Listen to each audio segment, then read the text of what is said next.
Hello madlang people, dahil proud na bawin nyo tayo, ipiplex ko ang Boulevard Bukana.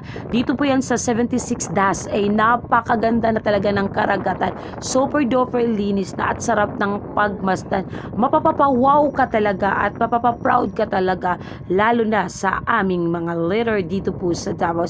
Kaya good job sa inyo. Alam nyo ba, 4 years or 3 years ago, nako, napakagulo dito, napakadumi ng karagatan, daming lumulutang na basura. Hindi lang basura, pati dumi ng tao. Pero ngayon, wow na wow, pak na pak. Isa ito sa mga coastal road, no, from Bagua Playa, Icolan hanggang dito.